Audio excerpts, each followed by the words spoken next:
Pourtant, je comprends pas. À la base, c'est que des bonnes idées. Ouais, c'est toutes les idées de Serge Dassault. Alors vous avez des avis assez tranchés sur à peu près tout. Alors, quelles sont, à votre avis, vos solutions, vos trucs anti-crise? Faut être compétitif. Aujourd'hui, on n'est pas. En France, on n'est plus compétitif, on ne travaille pas. On travaille plus assez. Écoutez, on a aujourd'hui un pays qui ne travaille pas assez. Alors moi, j'aurais été à sa place, j'aurais supprimé totalement les 35 heures. Le premier jour, on repasse à 39 heures, et puis c'est tout. Tout à l'heure, vous disiez les Chinois, mais les Chinois, ils travaillent à 45 heures, ils dorment sur place dans leurs usines, ils font de bons produits pas chers, parce qu'ils travaillent sur place dans les usines. Mais Serge Dassault, là quand même, c'est parce que vous souhaitez aux travailleurs français qui dorment sur place dans les usines, si? Ils dorment sur place pour travailler. Je ne dis pas qu'ils dorment tous sur place. Mais si vous voulez, pourquoi est-ce qu'on dit que la croissance n'est pas assez importante? Parce qu'on ne travaille pas assez. Et quand on travaille, c'est trop cher. Les charges sociales, les charges sur salaire, qui n'ont rien de social d'ailleurs, sont trop élevées. Pourquoi est-ce qu'il y a du chômage en France? C'est parce qu'il y a la rigidité de l'emploi. Les syndicats sont persuadés qu'avec la rigidité de l'emploi, on n'est pas dans la précarité. Mais c'est pas comme ça que ça se passe. On a trop de fonctionnaires et on a un budget de la France qui a une proportion de charges de personnel trop importante. Et puis changer le mode de financement de la sécurité sociale et d'un certain nombre de réalisations de façon qu'aujourd'hui les charges sur salaire ne soient pas trop importantes. L'histoire, excusez-moi de dire, l'histoire de la retraite. Bon, on passe de 40 ans à 41 ans, on trouve des cris, oh là là, on va travailler, c'est pas bien. Mais la retraite est payée par ceux qui travaillent. Serge Dassault, c'est un monsieur, il parle bien. Hein. Ah, moi, j'aime beaucoup. En plus, c'est un vrai mec de gauche. Ouais, c'est le meilleur ami de Mélenchon. Moi, je voulais vous interroger sur votre proximité avec Serge Dassault, sénateur UMP de l'Essonne, et puis surtout patron du groupe Dassault, fabricant notamment du Rafale. En 2004, au moment où Serge Dassault entre au Sénat, et le bureau du Sénat est alors confronté à une question assez simple.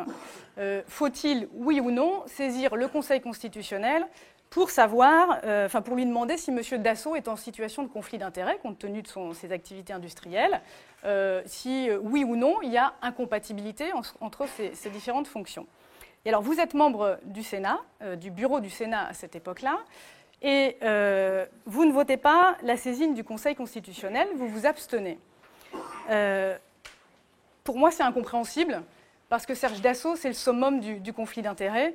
Son industrie vit en partie des commandes de l'État, en particulier le Rafale, et en tant que sénateur, il est en capacité de voter, au fond, les budgets de sa propre industrie. Donc ma question est assez simple. Pourquoi refusez-vous de demander au Conseil constitutionnel de trancher cette question? Non, je ne refuse pas, je m'abstiens. C'est une manière de refuser, ou en tout cas je m'abstiens. C'est une manière de faire obstacle. C'est voter non. Approuver, c'est voter oui. S'abstenir, c'est s'abstenir. Alors pourquoi ne votez pas Pourquoi je m'abstiens? Voilà. Ah non, autant pour moi. Non, le meilleur ami de Mélenchon, j'ai confondu, c'est Jérôme Kerviel. Ah, regarde par là. Salut à toi. Ça me fait plaisir d'être là, merci. C'est moi qui te remercie d'être venu là. Normal, c'est la moindre des choses. C'est eux qui m'ont redonné l'agnac de continuer parce que j'ai eu des moments d'abattement, des moments où j'avais envie de tout abandonner, j'ai pensé à mettre fin à mes jours à certains moments. Et c'est ces gens-là qui m'ont ramené à la vie. En tout cas, Serge Dassault, moi, j'aime beaucoup. Hein. Ah, il fait plein de choses pour la France et tout. Ça se voit que c'est un mec honnête. Hein. Comment ça 53 millions d'euros.